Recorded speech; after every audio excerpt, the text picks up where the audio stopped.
Hello friends, ನೀವು ನೋಡ್ತಾ ಇದ್ದೀರಾ ಈಸಿ ಲೈಫ್ ಇಸ್ ಸೌಮ್ಯ ಕನ್ನಡ. ಇವತ್ತು ನಾವು ತುಂಬಾನೇ ರುಚಿಯಾಗಿ ಬೆಂಡೆಕಾಯಿ ಗೊಜ್ಜು ಮಾಡ್ತೀವಿ. ಇದನ್ನು ಚಪಾತಿ ಜೊತೆ, ರೊಟ್ಟಿ ಜೊತೆ, ಅನ್ನದ ಜೊತೆ ಎಲ್ಲ ತಿನ್ಬೋದು. ತುಂಬಾನೇ ಚೆನ್ನಾಗಿರುತ್ತೆ. ಇದನ್ನು ಮಾಡೋದು ತುಂಬಾನೇ ಸುಲಭ, ಮನೇಲಿ ಎಲ್ಲರಿಗೂ ಇಷ್ಟ ಆಗುತ್ತೆ.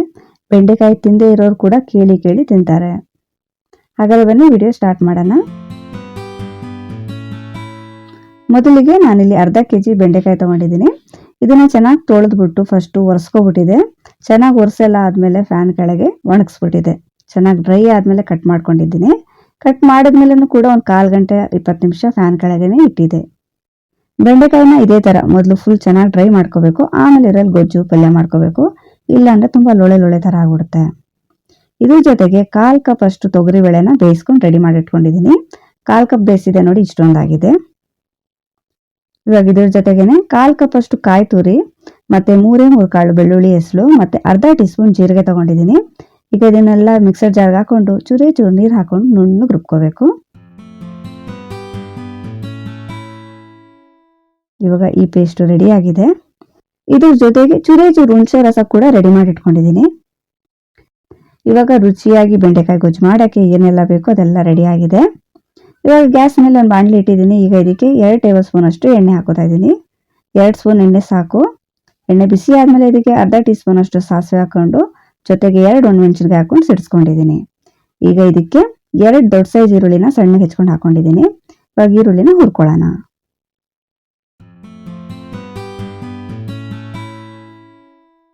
ಇಷ್ಟು ಫ್ರೈ ಮಾಡಿದ್ರೆ ಸಾಕು. ಈಗ ಇದಕ್ಕೆ 3 ಹಸಿಮೆಣಸಿನಕಾಯಿ, ಸ್ವಲ್ಪ ಕರಿಬೇವಿನ ಸೊಪ್ಪು ಹಾಕೊಂಡಿದ್ದೀನಿ. ಹಸಿಮೆಣಸಿನಕಾಯಿನ ಸಣ್ಣಗೆ ಹೆಚ್ಕೊಂಡು ಹಾಕೊಂಡಿದ್ದೀನಿ. ಇದ್ರ ಜೊತೆಗೇನೆ ಬೆಂಡೆಕಾಯಿ ಕಟ್ ಮಾಡಿ ಇಟ್ಟಿದ್ವಲ್ಲ ಅದನ್ನು ಸೇರಿಸ್ಕೊಂಡು ಬೆಂಡೆಕಾಯಿನ ಚೆನ್ನಾಗಿ ಹುರ್ಕೋಬೇಕು.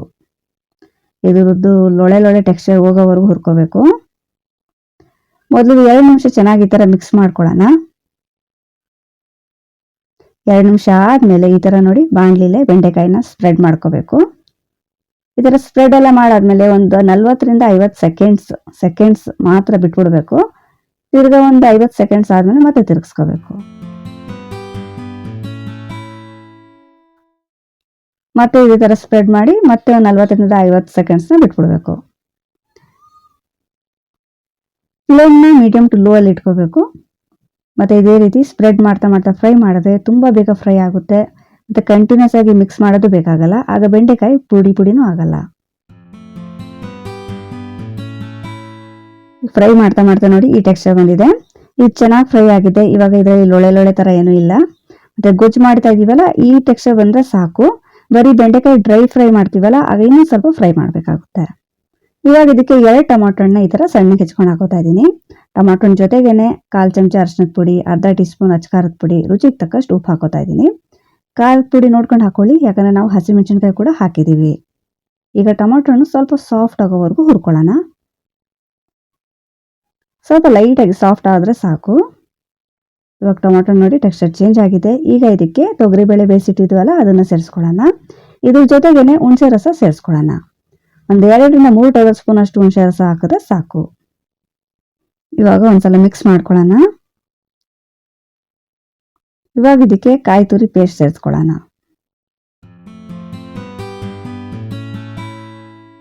ಇವಾಗ ನೋಡ್ಕೊಂಡು ಸ್ವಲ್ಪ ನೀರು ಹಾಕೋಬೇಕು. ತುಂಬಾ ಜಾಸ್ತಿ ನೀರು ಹಾಕೋಬಾರ್ದು. ಇದು ಸ್ವಲ್ಪ ಗೊಜ್ಜು ಗಟ್ಟಿಯಾಗಿರ್ಬೇಕು. ತುಂಬಾ ಸಾರು ತರ ಮಾಡ್ಕೋಬಾರ್ದು. ನೋಡಿ ಇಷ್ಟು ನೀರು ಹಾಕಿದ್ರೆ ಸಾಕು. ಒಂದ್ಸಲ ಉಪ್ಪು ಚೆಕ್ ಮಾಡ್ಕೊಂಡು ಮುಚ್ಚಿಬಿಟ್ಟು ಲೋ ಫ್ಲೇಮಲ್ಲಿ ಒಂದು 5 ರಿಂದ 6 ನಿಮಿಷ ಕುದಿಸ್ಕೊಂಡ್ಬಿಟ್ರೆ ಸಾಕು. ಈಗ 5 ರಿಂದ 6 ನಿಮಿಷ ಆಗಿದೆ. ಈಗ ಬೆಂಡೆಕಾಯಿ ಗೊಜ್ಜು ರೆಡಿ ಆಗಿದೆ. ಈಗ ತಣ್ಣಗೆ ಆಗ್ತಾ ಇದು ಇನ್ನೂ ಗಟ್ಟಿ ಬರುತ್ತೆ. ಸೊ ಈ ಟೆಕ್ಸ್ಚರ್ ಇದ್ದಾಗಲೇ ಇಳಿಸ್ಕೊಬಿಡ್ಬೇಕು. ಲಾಸ್ಟ್ ಅಲ್ಲಿ ಚೂರು ಕೊತ್ತಂಬರಿ ಸೊಪ್ಪು ಹಾಕೊಂಡು ಮಿಕ್ಸ್ ಮಾಡ್ಕೋಬೇಕು. ಇವಾಗ ಇದು ಕಂಪ್ಲೀಟ್ ಆಗಿ ರೆಡಿ ಆಗಿದೆ.